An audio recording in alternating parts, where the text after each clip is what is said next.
Hi everyone, it's Nick. Welcome and welcome back to my channel. Okay, in this video today, we are doing another edition of interior design trends that I am over. So I have done this a few times on my channel before, and this is where I've said some maybe like less than charitable things about interior design trends or items or whatever that I don't particularly care for. Things like double kitchen islands that look like science classrooms, things like, what else? The farmhouse signs in the barn doors, things like those TikTok trendy foam mirrors that some of you did point out are basically for 17-year-old girls, and I should probably lay off of it, but I'm sorry, they're just not great. And so we have to talk about it here. You know, that kind of stuff. Trends that come, trends that go, and trends that I think shouldn't be around. Now, if you love these things, you go put them in your home. I'm never gonna go to your home. Like, I'm never gonna go there. So like, don't worry about what I think. It doesn't matter. If you love it, of course you can put it in your home. Just, you know, and if I come over, and maybe I will actually one day come to your house, then I'll just say, you know, that's,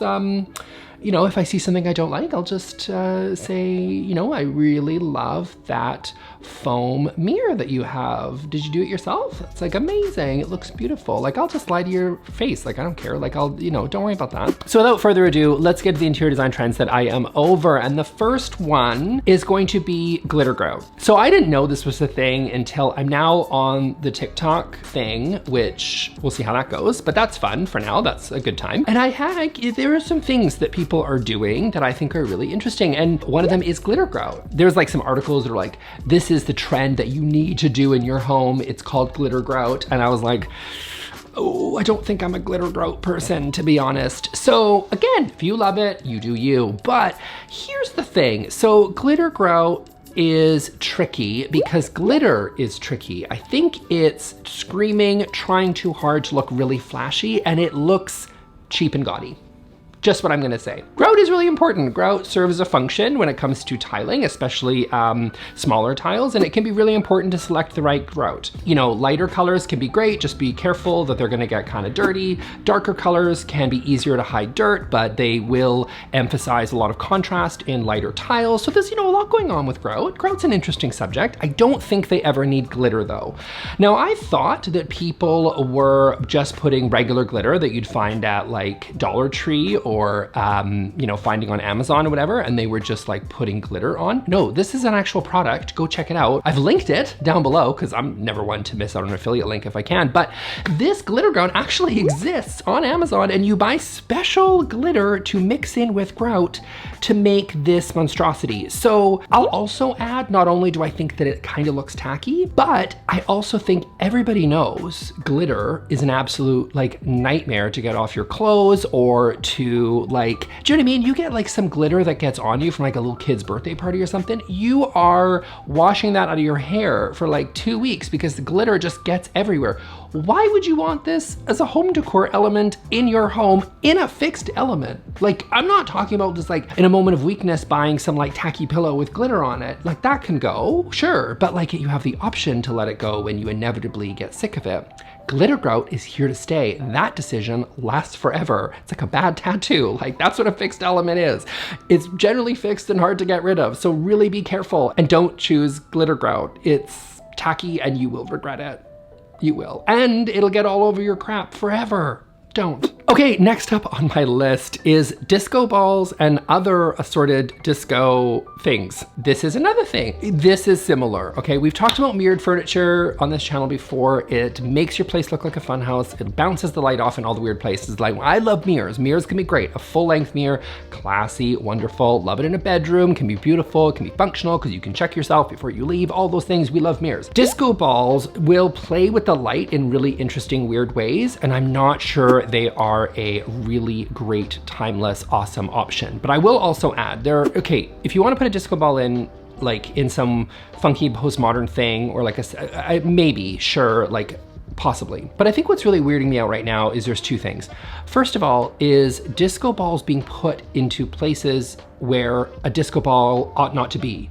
So you're seeing this in a lot of like really refined French country sort of spaces where you've got really like you know, maybe cottage core, like where people have these spaces that are locked in a certain period of time that is not the 70s. And then what they do is they just throw a disco ball in the middle of it. And I don't know if they're going for sort of some irony there, or like there's a juxtaposition of like, you don't expect a disco ball to be in a French country cottage, do you? So that's supposed to be interesting and unique and weird and cool. It's not for me. I think that those spaces are beautiful and they can be timeless and gorgeous. Not for me, because it's not my taste, but that's okay. We're not talking necessarily, well, we are talking about my taste, but we're not talking about like my taste and design style that works, that's beautiful, that just might not be mine, but is gorgeous on its own. But disco balls, I think thrown into these sort of spaces just comes across as very strange. Now, the second piece I'm gonna add to that is the other assorted disco paraphernalia, and that is where people use the like really disco style, what would you call that? Like tiny little mirrored squares or whatever. And then they use that sometimes in a DIY project, sometimes you can find them on Etsy, sometimes you can find them on Amazon Homemade, you can find them all over the place, but they are these mirrors and pillows, like lots of weird things that people are putting these disco-like things on that I think are even less successful than just putting a disco ball in a regular space, or even a strange space that doesn't deserve a disco ball, right? Like I think this part is even a more extreme version that I find even less pleasing in my personal opinion. Okay, next up is wrought iron furniture. So, okay, it's back apparently. Some people are saying that there's some, you know, wrought iron furniture is coming back as a material choice. Now, of course, if you remember, you can picture a lot of the old sort of country or cottage sort of style will incorporate wrought iron, and I always found it to be classic, but in a very uncomfortable way. Like this is not a comfortable material to use. Now it's particularly popular in outdoor furniture, but now we're seeing a lot in interior furniture, which I particularly don't care for because it's horribly uncomfortable, and why would you ever subject your guests to sit on it while they're inside? Now outside, I can kind of understand it because it's obviously an extremely durable material, it can withstand itself from the elements or whatever, and it does have sort of a classic appeal that you don't get for something like plastic, for example. So I can kind of understand where that's coming from, but bringing it indoors and having it as these really sculptural, postmodern chairs being brought in wrought iron as a material for interior use, oh, I don't really like this one. I don't love it for exterior either, but I will at least admit that that is sort of a classic material choice that you can use for outdoors, especially if you really like a more traditional or sort of a cottage sort of vibe in your outdoor space. That can totally actually, I think, make a lot of sense for a lot of people, not me, but maybe you. But bringing it indoors, could you imagine like looking over and you're like being offered a seat and it's some like wrought iron piece that's got, I don't know, little jaggedy edges flying out in the corner? It's just, no, I'd be like, I'll take the floor, thanks. I'm good there. I'll just let me sit on a pillow. That looks more comfortable than whatever that is. So this part kind of makes me angry for comfort reasons. I think also aesthetically, it's also not great, but that's just my opinion. Okay, and next up for interior design trends that I am over is the Terrazza Sofa. Terrazza? Who knows? Terrazza Sofa. Okay, so this is designed as, this is like one of these 1970s pieces that should be left there, but keeps coming back, like the Mario Bellini, right, the sofa, like we've all seen these 1970s sort of modular pieces being brought back. I love the trend towards modularity. Don't love some of these pieces that are being brought back. Yeah, you're seeing this all over the place. I've seen it in Architectural Digest. These celebrities are bringing these sofas home because they just think they're really retro and cool. And it is a piece that is inspired originally by, I believe, like the terraces of mountains in the Alps or something. That was like the original intent of the sofa. Cool. To me, it kind of just looks like a poop emoji.